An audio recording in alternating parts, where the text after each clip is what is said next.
and then we are recognizing their previous education experience, because we have some of these experts within the refugee space. But because of that identity that you are a refugee, they have been confined. They cannot potentially exercise the knowledge and skills they attained from their education system, which are very critical to us. We have started the process. I know the number is still low, and I want to believe we are going to enhance our processes so that we also have quality assurance from the Ministry of Education on the qualification from the hosts, from the countries of origin, the education system, and how they fit into our systems. And then we recognize those ones and give them opportunities.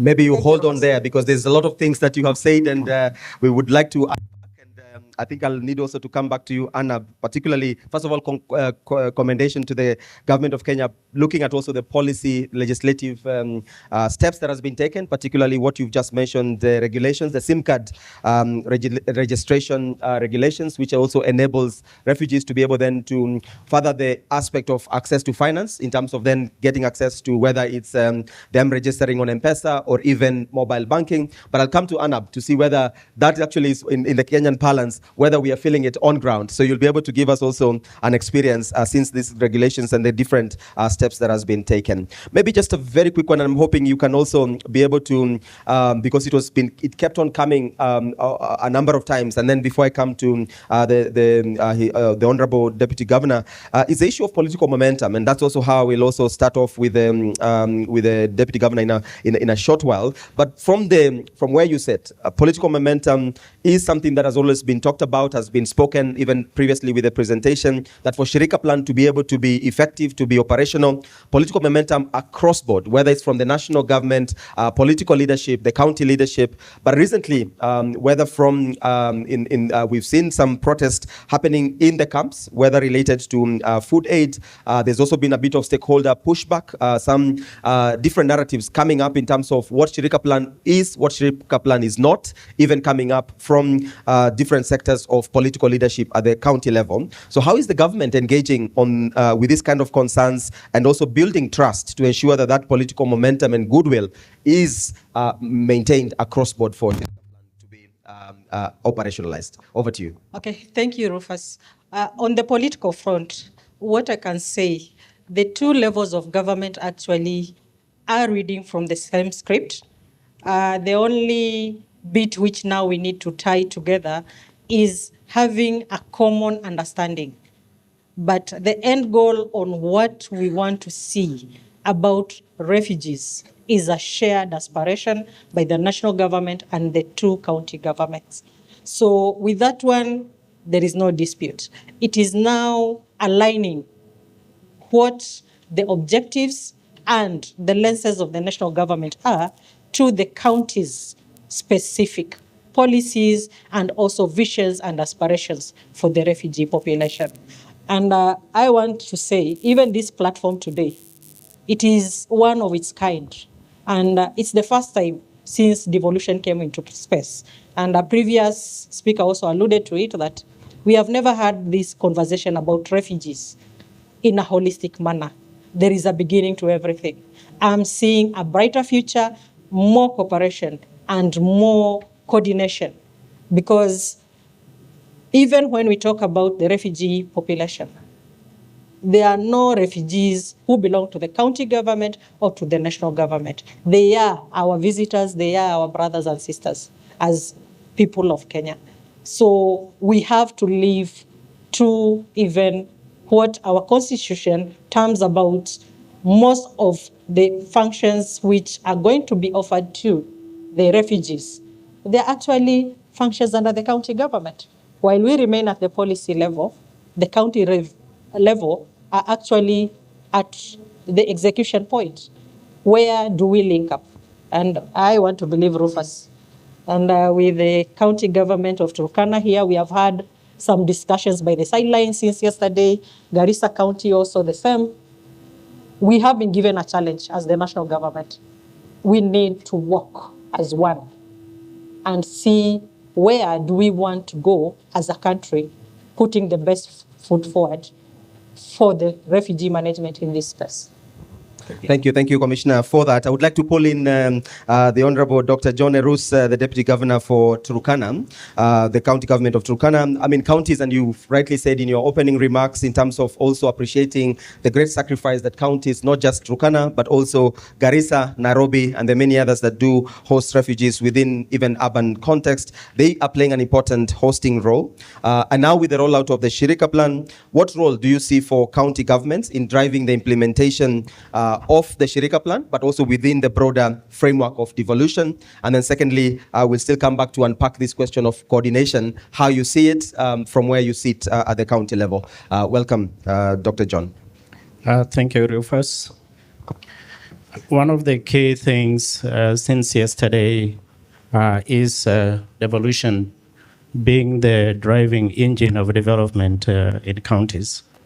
And so when I talked about Turkana County or the Garissa County and other counties that are hosting refugees in terms of sacrifice, we are narrowing down to how the infrastructure that exists within these counties have contributed generally to just informal integration. When I think about a Shirika Plan, I understand it from the context of devolution. And without anchoring it as part of that structure, where the Houses of Parliament become part and parcel of the discussions around the Shirika Plan, then it is lost down the momentum. Let me just mention two things. First is, in this case, the national government, this is a national government ambitious framework. So the question is, who initiates the first move? Is it the development partners? Is it the national government? Is it the county government? And I think this is a very critical question. Number two, Shirika Plan has costed the pillars to about 943 million. That's close to about 11, 12 trillion Kenya shillings. In terms of aligning those pillars, who needs to do what in terms of resource mobilization for those? Number three, Shirika Plan is also a highly ambitious plan. There are critical things within the plan that if it can be teased out, they are implementable, even at the level of integrated services at the county government. So what do I see here? I see that journey as more dynamic and more strategic and not just passive but active. In terms of looking at how we can roll out, a few things come to our mind.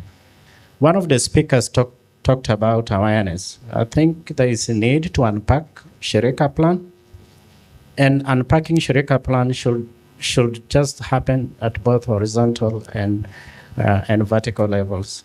As we speak, one of the speakers alluded to the fact that the county COG do not even have a clear understanding of what Shirika Plan is.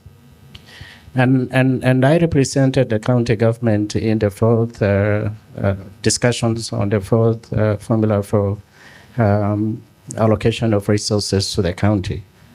And I remember mentioning whether the counties that are hosting refugees, there is a parameter to determine whether they can have some kind of financial support, specifically in terms of integrated service.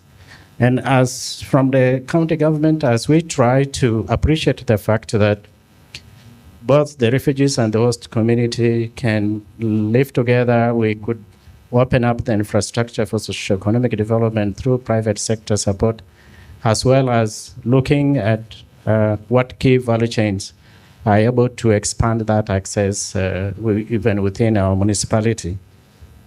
We feel that counties, as everybody has spoken, and I think we have had the discussions with the president as well, that the county governments of Turkana and the county governments of Garissa should or they are best suited to lead the efforts of implementation of Shirika plan. But that requires significant investments, and also we need to localize Shirika plan. I think people have talked about spatial planning, sector strategies. That is what we believe would be opportunities. Embedding refugee and host priorities into county budgets and annual development plans.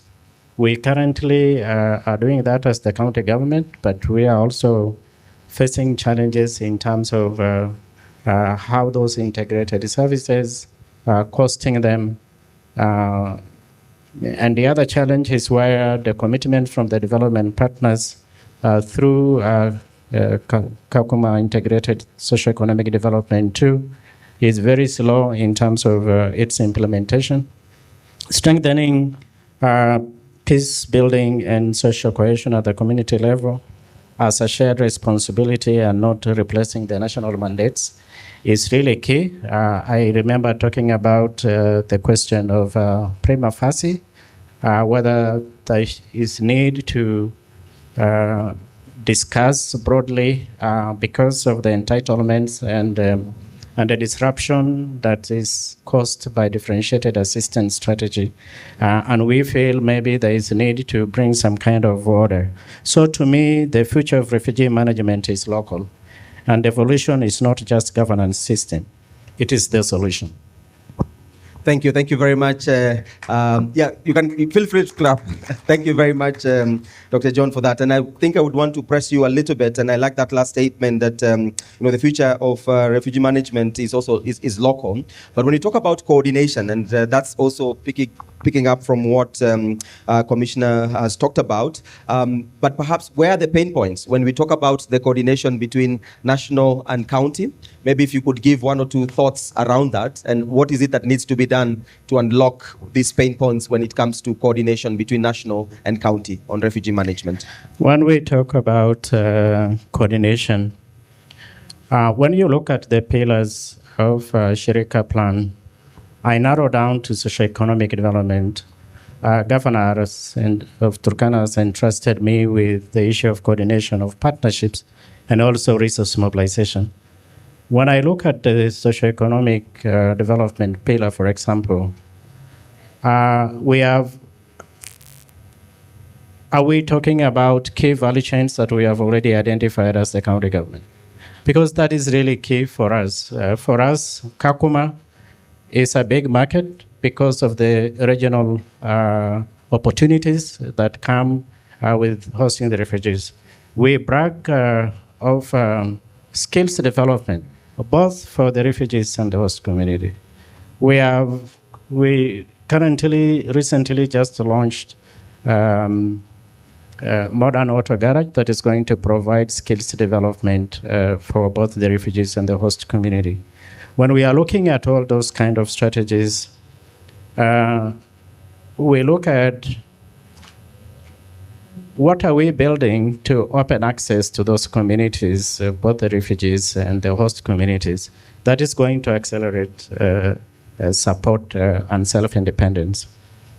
Let me just give one example. We have water challenges in Turkana West in general and Kakuma refugee camp. Governor and I came into the office, this is the third year. We are doing the best we can to look at long-term sustainable water systems, not just addressing the immediate needs of water within the Kakuma refugee camp, but in Turkana West. And so we decided that the only way to do that is to invest in River Taraj at a cost of 4.2 billion.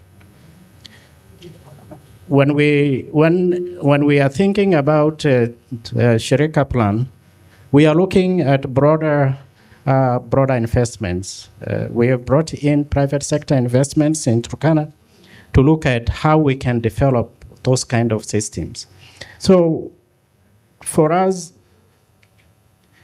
if we are not going to include the Senate, for example, or the Council of Governors, as a key stakeholder, we, the county governments, may continue to engage with the national government at various levels, but without this going to be something that is structured, that is county national dialogues on the refugee policy, consultations at different levels, and these consultations must be ongoing and strategic.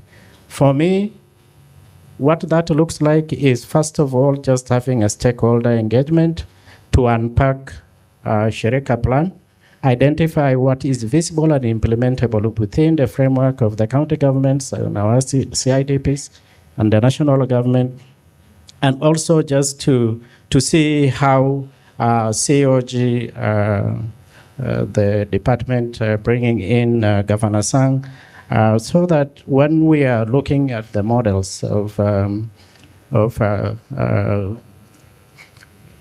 implementing Shirika plan, I also wanted to say that Kakuma is probably more unique because we are hosting 26 nationalities.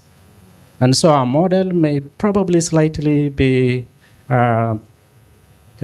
slightly more complex, adapt to various kind of expectations within those communities, as opposed to probably some of the models that have been covered. So one of the things that I wanted to mention there is that we urge UNHCR, civil society development partners, to invest in building COG's institutional capacity to coordinate refugee matters across all hosting counties, because that is what we think strong partnerships need strong institutions. COG is that bridge between national policy and county action, and we really need to explore those pathways as critical to coordination of the implementation of Shirika plan. Thank you so much, Deputy Governor. And those are very concrete recommendations, and I'm glad that the Commissioner is here, because then moving forward, whether it's the inclusion of how to engage with the COG, the Council of Governors specifically, and also the inclusion of Senate, as well as also those forums or platforms for exchanges and awareness, those are very critical recommendations. I want to pull in Anna Gedi, because also reflecting back on the work that you do as the Halgan Women Refugee Organization based out of Dadaab. Yourself, you've been in Kenya for I think over 2 decades. Maybe first you could begin by just explaining to us the work that you do as the Halgan Women Refugee Organization, and a little bit also, because it's a refugee-led organization, painting a picture, what is it that other refugee-led organizations are doing, before we come a little bit to look at some of the barriers towards integration that also the Commissioner mentioned in terms of the progress that has been made. But first off, what inspired you with the work that you do with the Halgan Women Organization? Thank you, moderator. Before I share with you what inspired me and also the work Halgan is doing, let me take this opportunity first to thank the government of Kenya for hosting us for more than 30 years. And also, I'm very happy today because it's the first devolution conference which refugees are invited. That's a step taken, and it's a milestone. And I really appreciate anybody who invited refugees to this wonderful forum, and who made refugee voices to be heard in this wonderful conference. Thank you very much, and we will not take that one for granted. I'm really very happy today. If I come to what inspired me and where I came from and what I'm doing, first of all, I'm a refugee by status. My name is Anab Gedi Mohammed. I was in the refugee camps for more than 30 years. I was grown up in the refugee camps, especially Dadaab.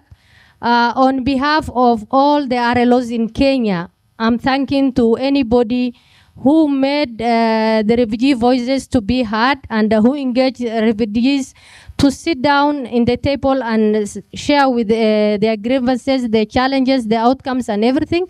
Thank you very much. After thanking, I'm called Anab Gedi Mohammed. I'm the founder and the executive director of Halgan Women-led organization based in Garissa County, Dadaab refugee camps. I was a refugee for so long in Dadaab.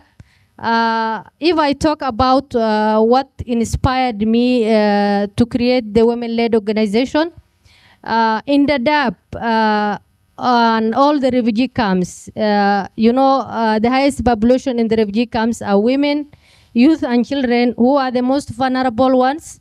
So we are the ones who are from the community, and there are a lot of challenges here and there. When it comes to vulnerability, the rise of gender-based violence in the refugee camps was very high. And in the DAP, and even the rest of the refugees in Kenya, we have different nationalities living together, which has different perspective when it comes to cultural, when it comes to norms. So we have seen that the rate of gender-based violence in the refugee camps is very high.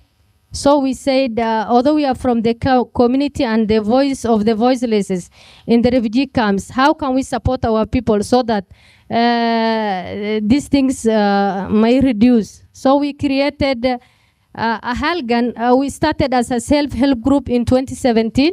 What we used to do was like sensitize the community about the challenges of early marriage, forced marriage, FGM, and also, we have ideas that girls should not be taken to school, girls should stay at home, girls should not learn. So we said, how can we change that idea from the community so that, if you educate women, that means you have educated the whole world. But because of the cultural perspectives and norms, they said that girls should not go to school. But, it was us who came from the community, learned, and we have seen the importance of education. So we said, how can we support them? So we started this women-led organization. We consist of 15 members. Out of that 15 members, we only have 3 male. The rest are women. So we empower women and girls. We train them with skills. So far, Halgan, we trained like more than 800 mothers and girls. 300 of the ones we trained with the skills are now doing business and earning income in the refugee camps. And we said that, humanitarian aids were supporting us for more than 30 years.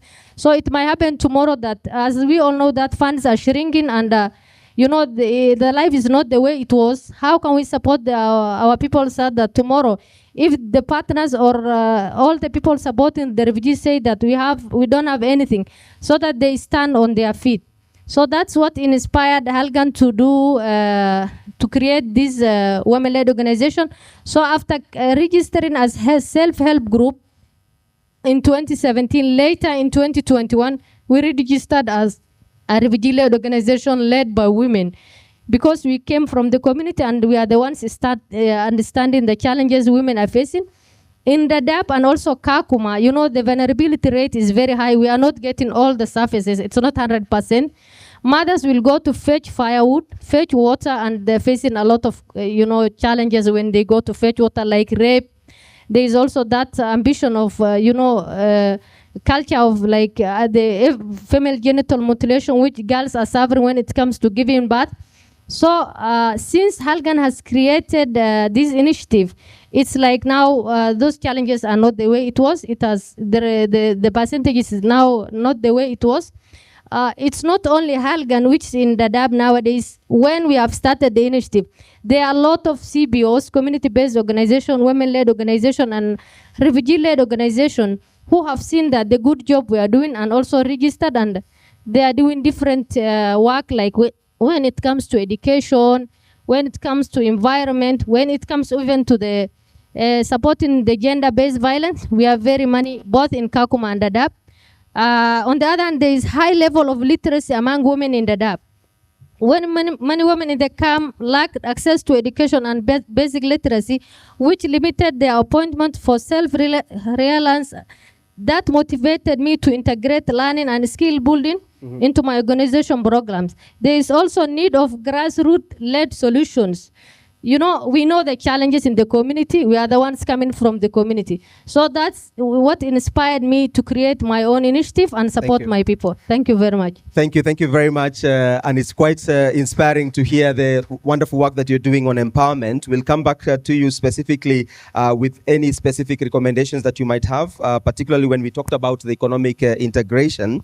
Suhail, and many thanks. I can already see that there are questions coming through Slido, and we are also trying to make sure that we are on time to be able to have an opportunity to have the plenary. Maybe Suhail, given that UNHCR has really been very much engaged and has been supporting the Kenya government in the development of the Shirika plan, and going on from the remarks that were given by the country representative, maybe looking forward in terms of implementation, what are the key programming and policy measures? So those moving ahead, because one of the words or the remarks that was given by Caroline Van Buren was also to talk about and say that with Shirika plan being launched, now we start the work of implementation. So from where you sit, what are these 1, 2, 3 things that are very much needed, but very in terms of being brief, so that then we can be able to go on and open up the plenary after after Alan Mukuki has spoken. Yeah.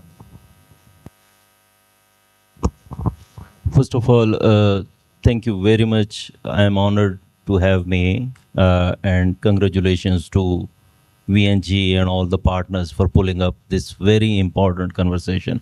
This was very, very important, and I think this deliberation and basically this is a reflection of when we say whole of a society approach, that, you know, it's not only government, it's not only UNHCR talking about refugees, international protection, it's everybody, right? The RLOs, the refugee leaders, the refugees themselves. So that is the essence of the localization, which is ultimately.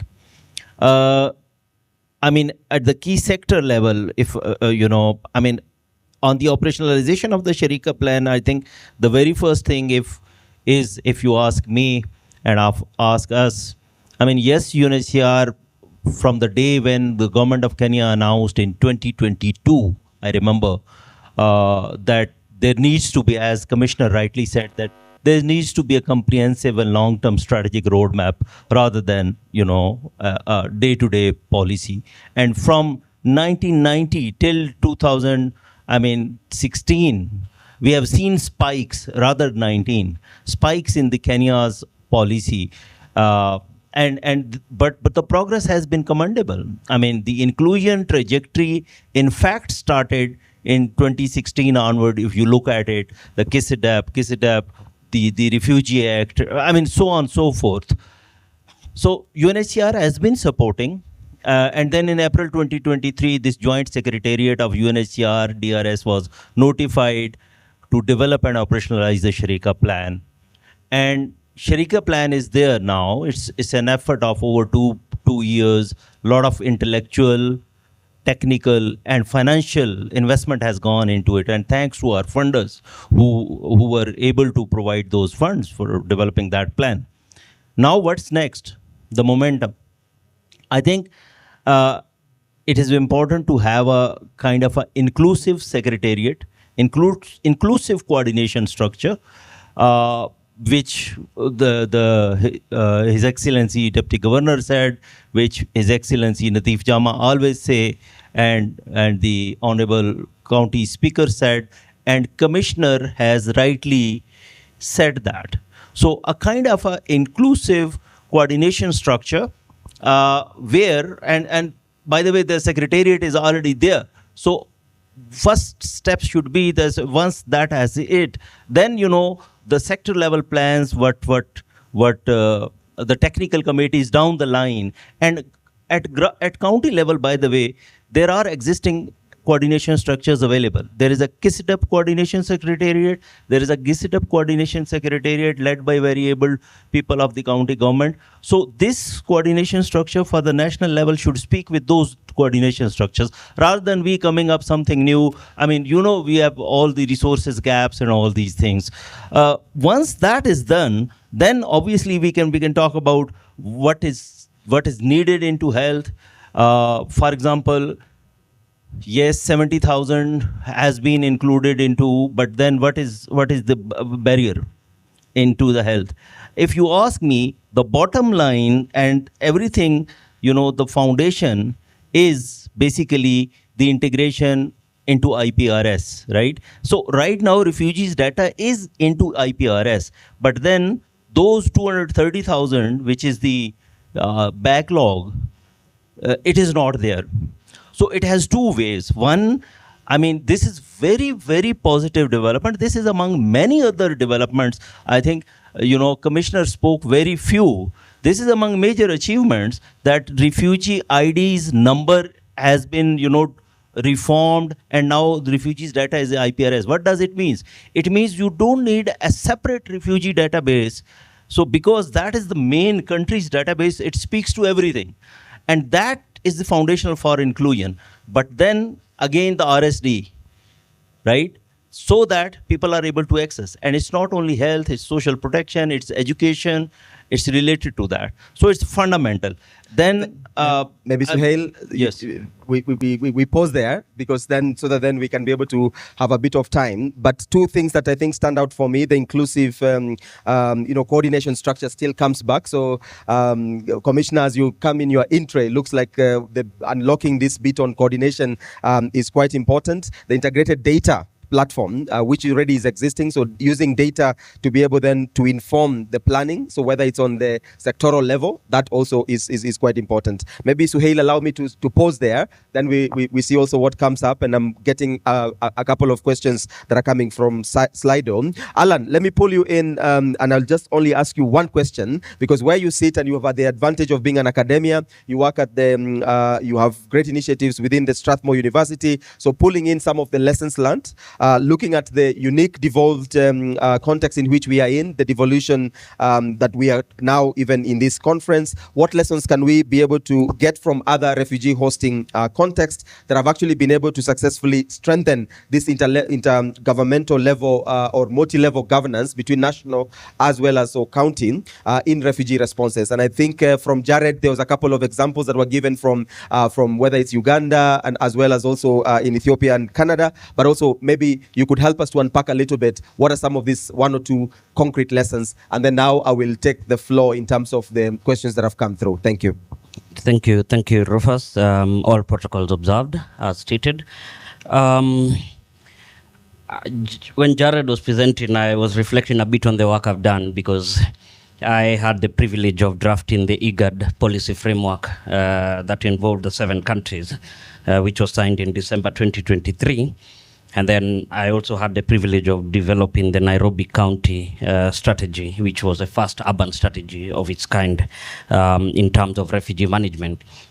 So in my work, the aspect that has come is that Uganda, especially during the IGAD process, has been seen as a very progressive country when it comes to refugee policies, where refugees have the freedom of movement, the right to work, access to land under their 2006 Refugee Act and the 2010 regulations. But again, implementation has been a problem considering the numbers. Ethiopia in 2019 had a leap in its refugee proclamation as well, where it introduced the right to work, the right to live outside camps and access national services. However, due to administrative bottlenecks, that has been a problem.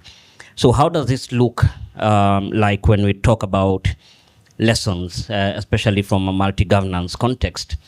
We find that for Kenya, as the Deputy Governor has mentioned, there is that complexity of that different counties have different capacities when it comes to management of this. And the Uganda Settlement Transformative Agenda, which deals with settlement of refugees, shows a delineation between national and local government, where the local government has been given a role and also implementation guidelines where, again, as has been mentioned by the Commissioner, to avoid duplication aspects. So you find a multi-tiered approach when it comes to refugee management in Uganda. If you look at Jordan, for example, there is also the aspect of binding multi-stakeholder agreements that have been developed and that tie refugee inclusion to tangible refugee economic benefits for the host. And again, Ethiopia as well with the CRRF regional implementation, there's need for capacity building, and I think Suhail has mentioned that aspect of capacity building at the sub-national level before rolling out this ambitious shift. So ideally, for Kenya, looking at these other countries, Uganda, Ethiopia, Jordan, you then see that in a devolved system, there's that aspect of capacity asymmetrics between counties, because this can create uneven implementation. And so there's need for targeted technical assistance, flexible approaches, and locally adapted rollout plans rather than a one-size-fits-all model. And I think, as has been mentioned by the Deputy Governor, there's the aspect of there's need for sensitization. Just as an example, when I was doing the Nairobi strategy, I had to do a lot of field work with refugees and also county governors, and I mean county directors. And the first question I would ask county directors is, do you know Nairobi County has refugees? And the first response was, what are they doing here? Again, so the first job then became, and if you look at the Nairobi strategy, much of what is included in that strategy is that first there needs to be sensitization. And then when you sensitize people and they know what they are dealing with, they are then able to implement the suggestions that come up from the Shirika plan and other regulations. Thank you. Thank you very much, Alan. And indeed, Nairobi County has a county integrated strategy, and Alan was actually part of the team that was working and helping the county government to be able to do that. So it's good. This point about sensitization keeps coming up. So one of the questions that has come through the Slido, and here I'm trying to bring a cue so that whoever has the mic can also, because we'll be trying to bring one of the conversation that has not come up very strongly is the private sector engagement. And I know in the room we have a couple of private sector actors. I think I saw Equity, I saw Inkomoko, I saw IFC with the private sector work that is done. So, and the governor, deputy governor also mentioned a little bit in terms of new ways of working or how do we tap into private sector. So we'll try and bring in someone from, at least from Equity. Commissioner, there's a very specific question to you as well as also to the deputy governor.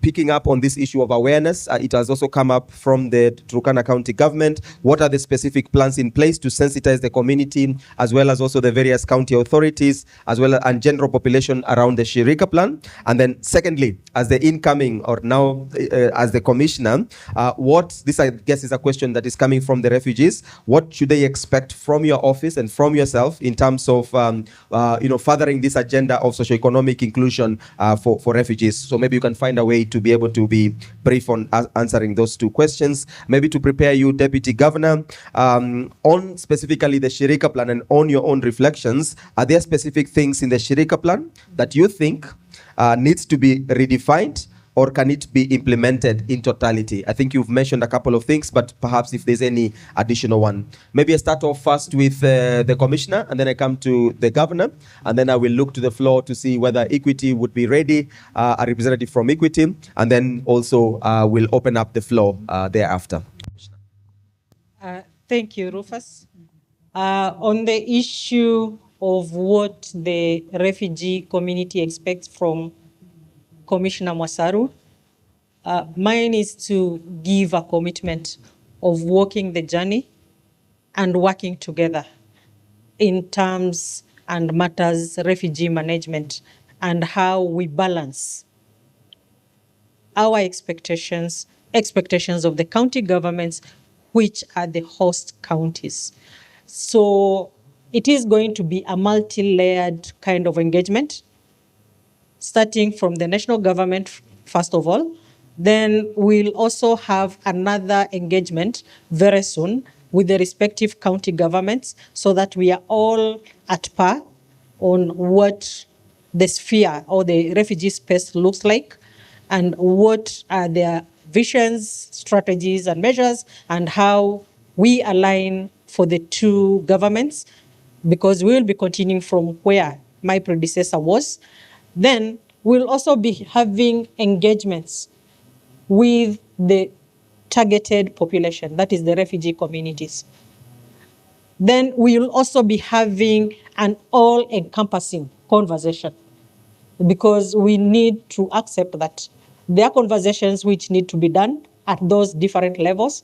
And then once there is a common understanding between the two levels of government, then bring in the people we are talking about You cannot move far if you are just making decisions without listening and sitting down to exchange ideas, to, unbundle the issues with the people you are planning for.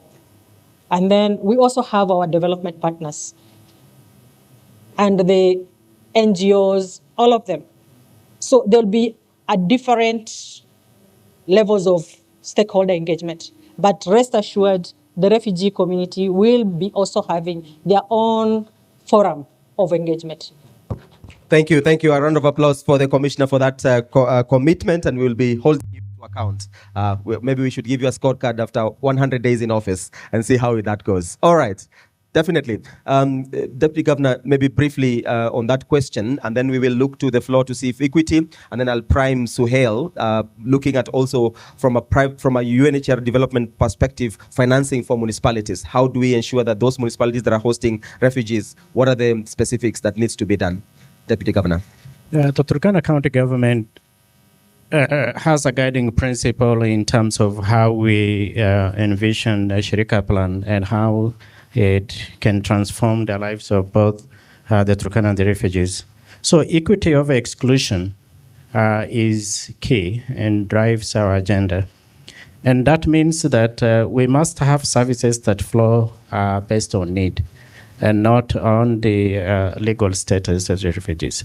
And that's why, to us, unlocking economic potential of both the locals and the refugees, investing in programs that stimulate development, that also attracts investments, building stronger community bonds through shared services, looking at how we map out the land, and our Chief Officer for Urban Development and Lands is here, very critical in terms of implementing the vision that we have to ensure that access to the services envisioned in the Shirika Plan or Refugee Act 2021 coordinated in a way that helps to bridge the communities.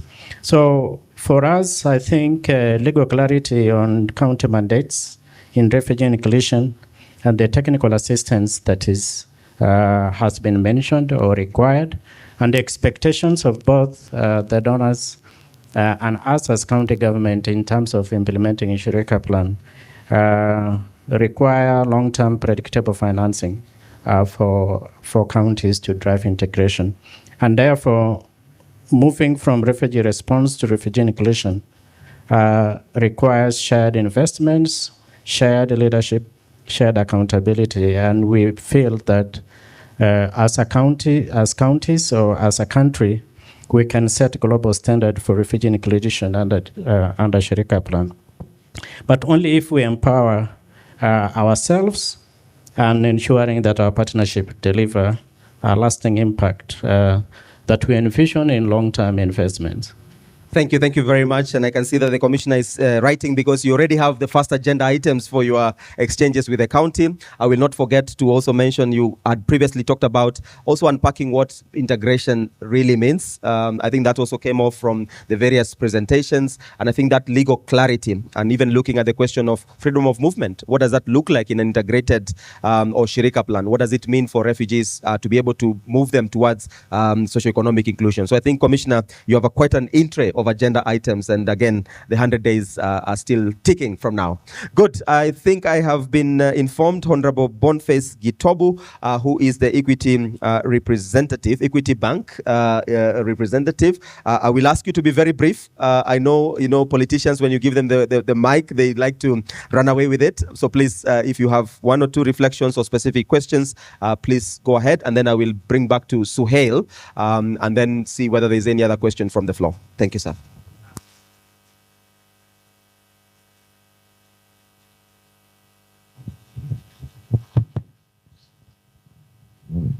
Hello. Thank you very much, Rufus. Thank you, Commissioner. Thank you, Your Excellency, and the entire panel. I think it has been a wonderful session. Let's appreciate them with a clap, please. As Rufus, you've correctly said, my name is Honorable Kinoti Gatobu.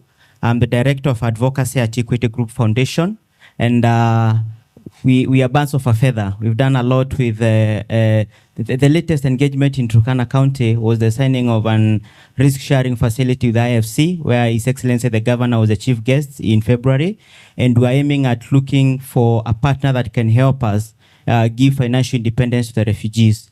Instead of just the cash transfers, how can we empower them to become entrepreneurs and become more independent in empowering themselves financially? I'm happy to see the diversity of the panel. Before I came to Equity Group Foundation, I was a director of the President's Delivery Unit, and before that I was a member of Parliament for Bode constituency in Meru County. So I've had my feet in government and also in the private sector. Before I go to my request to the panelists, I want to give a few seconds of an insight of what we've been doing at Equity. Equity Group Foundation is a non-profit arm of Equity Bank, and we've been providing the platform through which development partners and the government can transfer benefits to the refugees. So far, we've done about 5.9 million beneficiaries and transferred a total of 169.8 billion Kenya shillings. This includes the old age, the orphans, the persons with disability, but for refugees specifically has been 1.1 million. We've also been very strong on education. Our biggest pillar in the foundation is education. We've taken 60,000 kids under Wings to Fly, out of which 8,000 have been from Dadaab and Kakuma refugee camps. So I fully believe in the ideal desire that we can make refugees not just a burden to the country, but an opportunity for us. Now, to my request, especially to Commissioner, one of the biggest challenges we've been having, the 1.1 million refugees, we've been giving a platform for cash transfers. Based on our network, we have 82,000 banking agents spread across the country and 397 branches. That's why it has been very easy working with the government in transferring cash transfers to the refugees and the needy society. But for instance, the IFC credit guarantee scheme we have is becoming a bit difficult to open accounts for the refugees and advance loans to them. Would wish to incorporate them fully into the banking system of the country. And that can only happen if the Ministry of Interior, in collaboration with Central Bank of Kenya, can give a policy guidance or a gazettement that the refugee ID is recognized as a legal document to open an account and also to apply for a loan in the financial institutions in the country. We've been pursuing that with the CS and other government stakeholders, but it has not been successful so far. So Commissioner and the other stakeholders, if you can help us achieve that, I believe in the next few years, the refugees we are hosting in Kenya can be some of the biggest achievers in our country. Thank you so much and God bless you. Thank you very much, and thank you for keeping it very short and also very pointed. I think, Commissioner, you also have a question perhaps as we try to wrap up, and you will probably provide some bit of clarity. So Hale, because some of these municipalities that or areas that have been recently upgraded into municipalities, whether it's on the Kakuma, Kalobei side or in Dadaab, and I know there's also another municipality, but how can then these entities be able then to look at diversifying financing, or what opportunities do you see before then I try to look to my colleagues who are guiding me in terms of maybe the next question. But one of the last question will be from ANAP or also from the floor with any of the refugees in terms of the specific recommendations to the Commissioner. So Hale? Thank you very much. Very interesting question for several reasons. And I would like to address this question from our experience of working in several forced displacement contexts and trying to help mobilize resources, especially bringing in the private sector. I remember when in 2016 we tried bringing in IFC to Kakuma. It costed us $25,000, and we supported them and we supported that study. And then IFC went there because IFC didn't saw a business case there. But then, that evolved. Kakuma in my backyard, everybody knows. Then, KKCF came in, and today we are talking about $20 million, this risk sharing facility. So first of all, it's all about, and then the hat I wear of mobilizing resources for the UN as a head of strategic partnerships and external engagements, very simple. To mobilize resources to bring in the private sector into the forced displacement context, you need to have an ecosystem approach. That is number one. And what is the ecosystem approach? It is the enabling policy regime, because the risk appetite for the private capital is often, very, very low. For example, this $20 million risk sharing facility or a $3 billion risk sharing facility by SIDA, your previous, the Swedish with the Kenya Commercial Bank, KCB. I mean, these cannot be operationalized unless the Chapter 488 under your banking regulations and the KYC regulations of 2016 are addressed. So that is one. Second, simplified processes, no bottlenecks, as they on one hand discourage the investors, and on the other hand they open the door for exploitation and unfair gains, if I may be allowed to put it this way, right? So it is very important when we are making new systems. For example, now the SIM card regulations has been passed. So it is very important how we are going to operationalize that. Are we going to put up few agents who will be responsible to issue those SIM cards, which means it will be a bottleneck? So how are those agents going to exploit people? Because on the other hand, bringing people into the system is the biggest security guarantee. Having people out of the system is the biggest security threat, right? So I mean, and we can go on. This is a separate debate. The third thing is, at the stage of formulations of annual development plans, whether it's a municipality, it's a county, or it's a national ministry, department, agency. I mean, and especially at the county level and the cities which are hosting refugees, it is very important to identify the potential areas with the role of the private sector, as well as the public infrastructure which facilitates the private sector. For example, just very small example, from Lodwar to Kakuma, excellent road.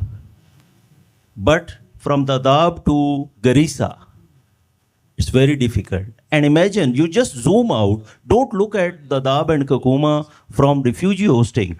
These are centuries old trade corridors, right? So, I mean, the infrastructure which facilitates the private sector, for example, and then identify the subsectors, the energy subsector, how you can bring in, where to bring in. The last and very, very important is the capacity of within those counties, people who are able to pitch in, people who are able to, promote and, attract the patient's capital.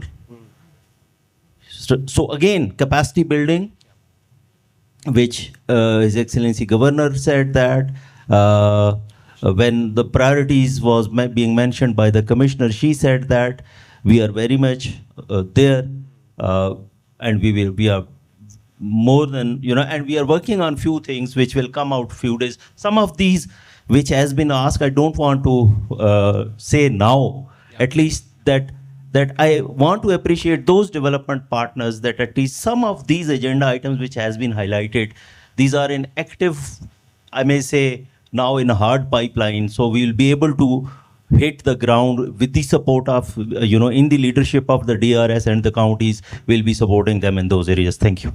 Thank you very much. Clap for Suhail. I'm seeing Grenya has stood up because then time is really spent, and I think we need to be able to wrap up this. But just one very quick word, and I'll give the last word to Anap, because I'll give you the privilege to, now that you have here the commissioner, as well as also the deputy governor, what would be specifically to the commissioner, one specific recommendation that you'd like to be able to pass on behalf of the refugee-led organizations. But before you say that, I have on the floor Law, Honorable Charles Lokioto, who is the Speaker from Turkana County.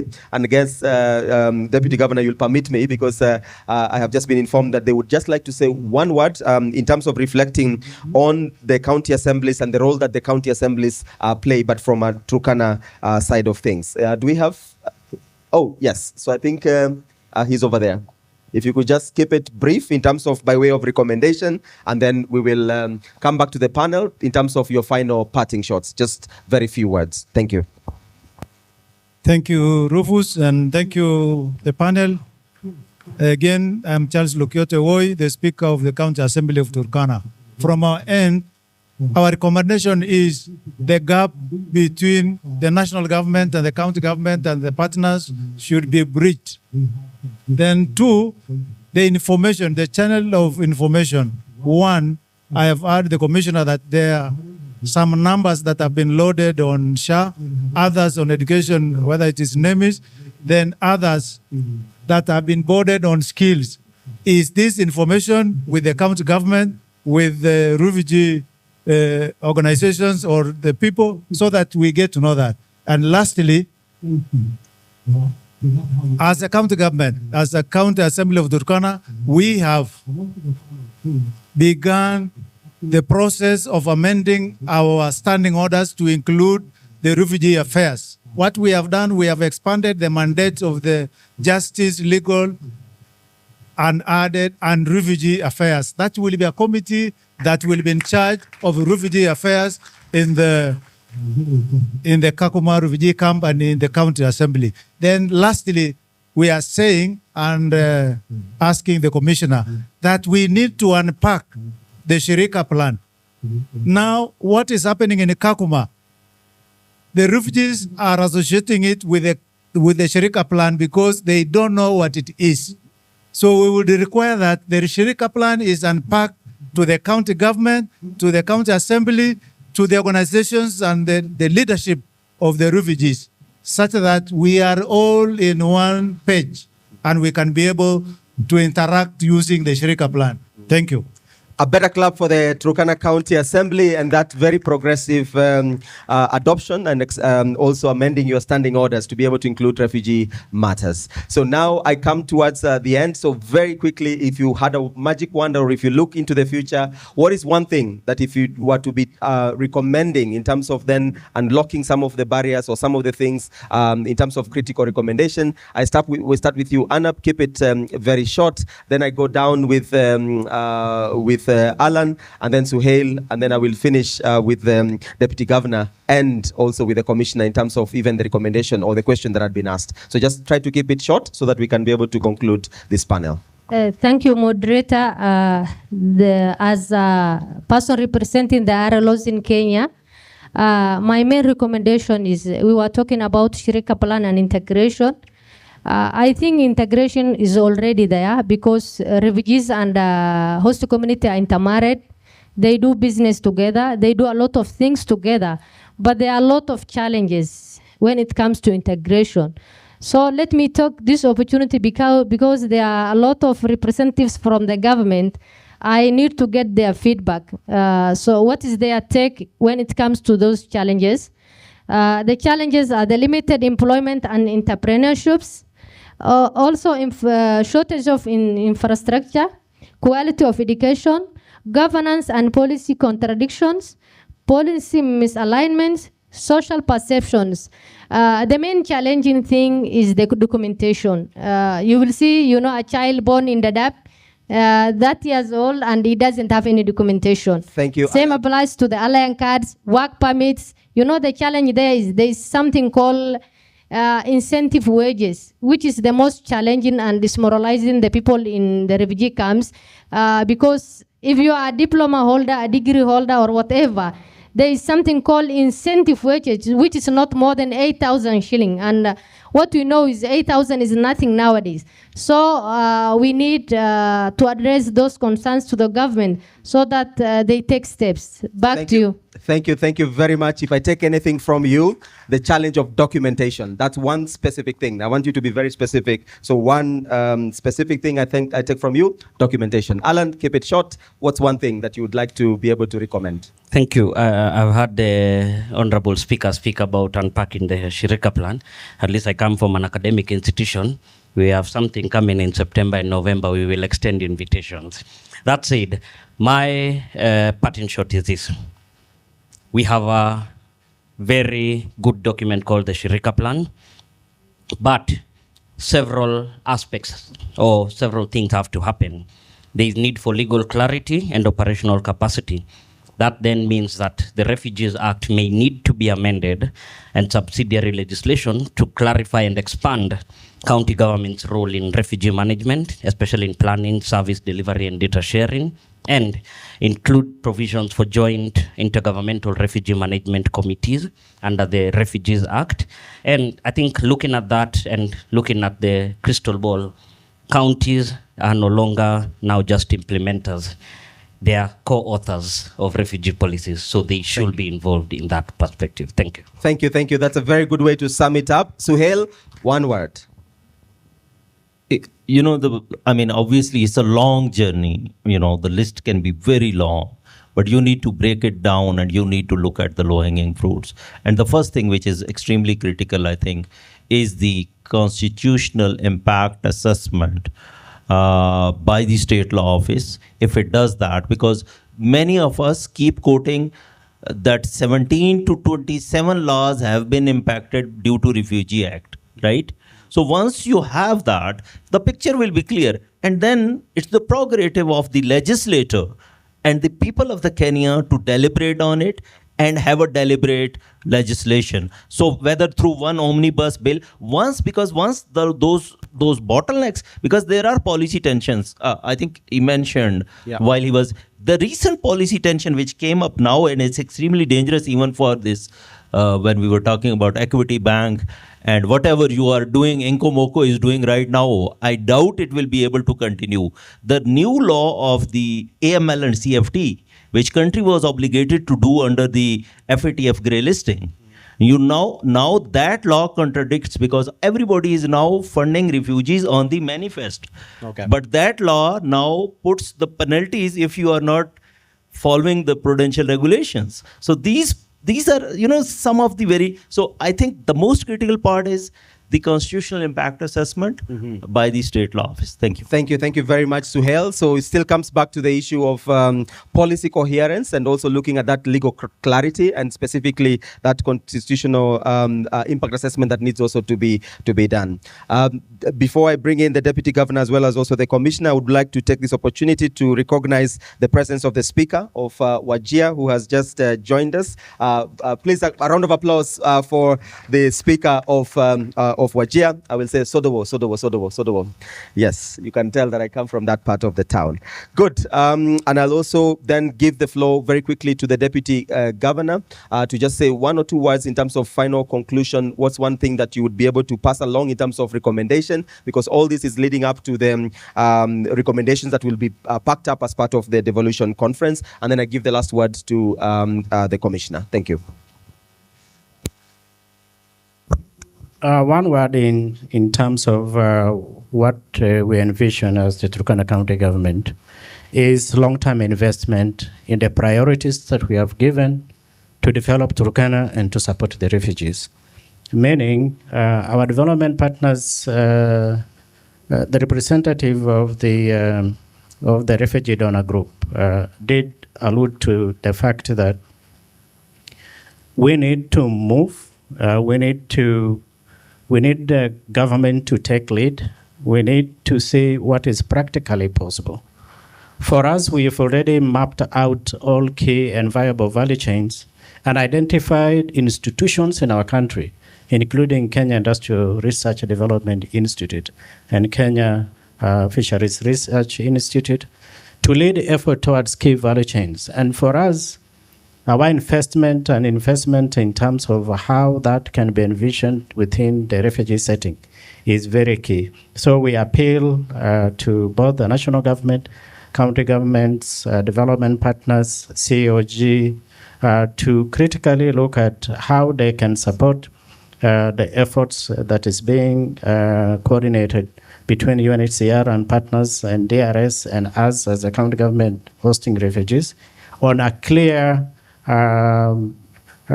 financial flow or system that enables the efforts that we are putting into place to move forward seen. So partnerships require those strong institutional capacity, and those institutional capacity can be built through the partnerships that I had alluded to earlier. Thank you.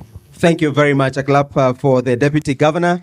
Commissioner, you have a bit of a hard task. First of all, there was a question that was asked in terms of looking at the regulations. What next, particularly because that's part of a big part on economic inclusion. If you have any insights on that, and then any parting shot before we bring this to a close. Sorry. Thank you, Rufus. I can see my intro is actually fully loaded. And it's not fully loaded to the commissioner alone, because this journey, we must work together.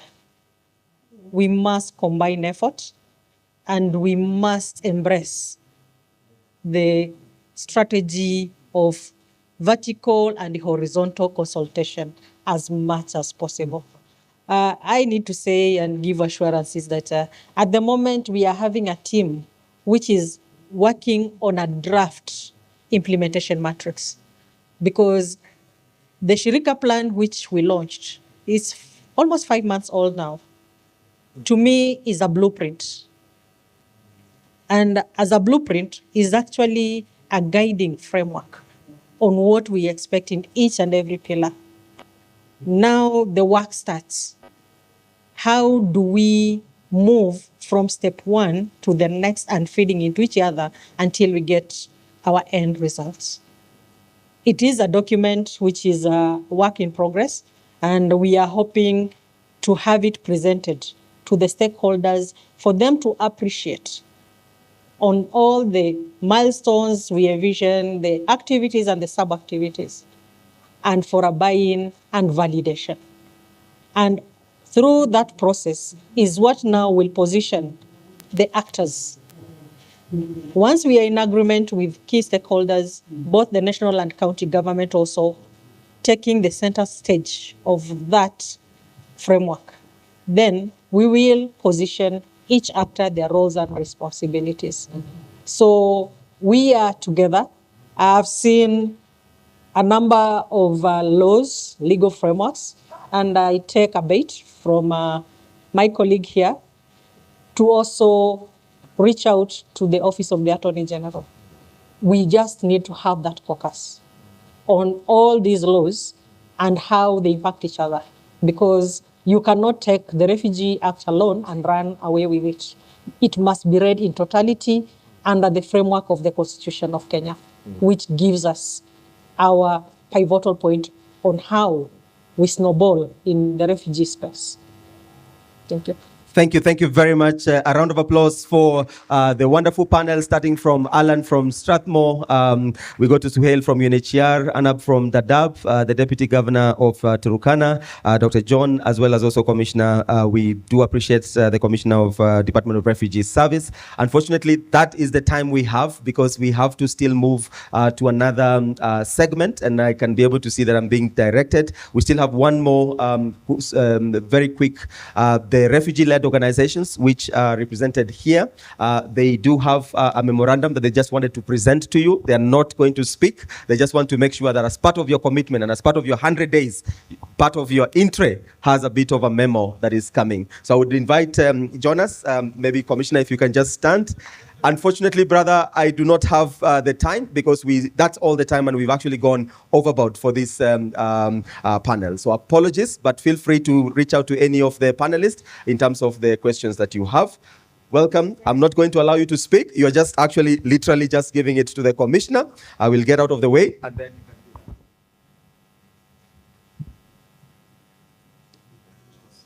do that.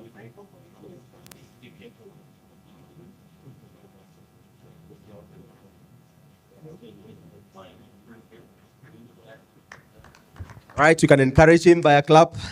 So that is just to say that a couple of the things that also they have a couple of memoranda of issues that they need you to be able to look at in your first 100 days or even 50 days that you can then be able to call them back at a later time.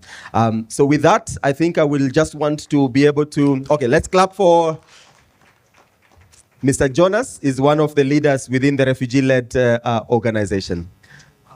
Okay, you will also give to the speakers. That's very much okay. I think we have the speaker of Garissa as well as also the speaker of Turkana.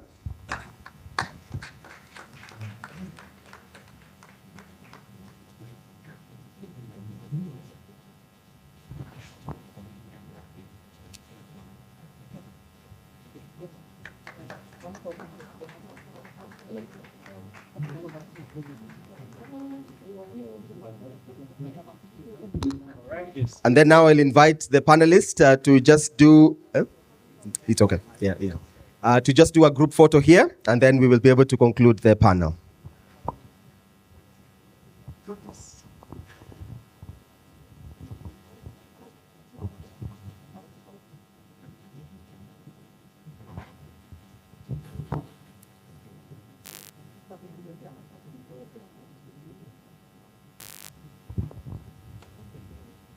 As they take the photo, I would like to invite the partners we organized this with. RCK, Mr. Barrett, Reds, Patience, IRC, Ms. Posire, Inkomoko. Who am I missing? Sorry? Pamoja Trust, RCIT. Yes. Please come on board. Kenya Red Cross. Please be quick, please. Yeah, and I also want to recognize that we do have the State Department of Urban Planning, Plan Daido, Karibu sana, and thank you for joining us today.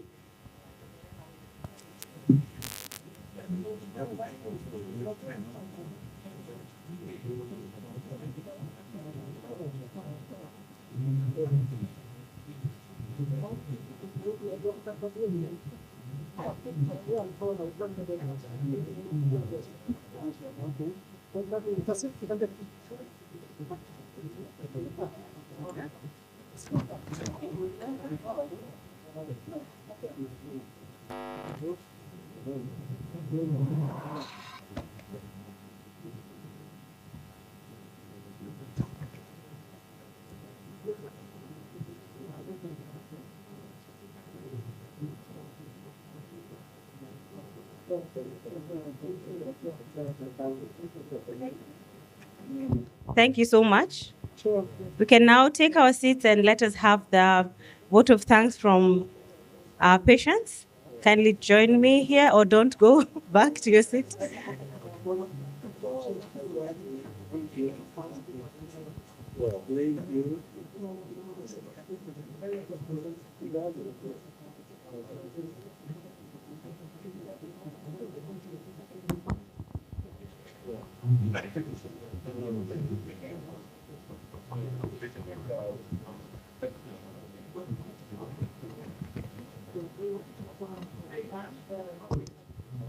Thank you very much, Gronia. What a panel. Thank you once again for such a thoughtful and honest exchange this afternoon.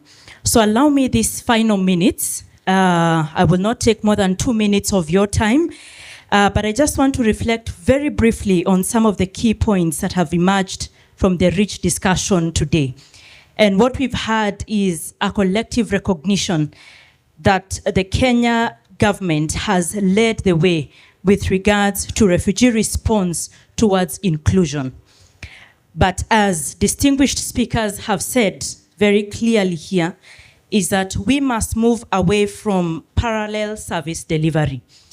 And from decades of this type of parallel service delivery, we have seen that that model does not work. And for far too long, humanitarian systems have operated separately from government systems for citizens. But the path forward lies in strengthening and resourcing national and county systems. We have also had the strong call for effective coordination between national and county governments. Counties hosting refugees must have a decisive role and a decisive voice in how policies are shaped, how budgets are allocated, and how services are delivered. And this requires a clear intergovernmental framework to align priorities, responsibilities, and reduce fragmentation. Another point raised is the need to be honest about the limits of the current model. Long-term humanitarian dependency is financially and operationally unsustainable. And so if we must seek greater efficiencies, we need to blend humanitarian and development financing, private sector investments that strengthen resilience and self-reliance, and as Equity Bank has proven, this can be done. And many of you have reminded us that the momentum must not be lost. The high-level commitments we make in forums such as this must translate into practical, time-bound, and tractable actions. And critically, we have heard that local ownership and meaningful community leadership must shape priorities. So I think my concluding remark here is, if we can align behind one plan and strengthen one system and commit to one vision rooted in Kenya's leadership, we will not only transform refugee hosting in Kenya, but also set a model, not only for Kenya, but a model for the region. And so with those remarks, please welcome me, join me in thanking Rufus and the wonderful panel. I think they've done such an amazing job. And I know now I'm standing between you and lunch, so I would like to stop there. Thank you very much for coming to this side event.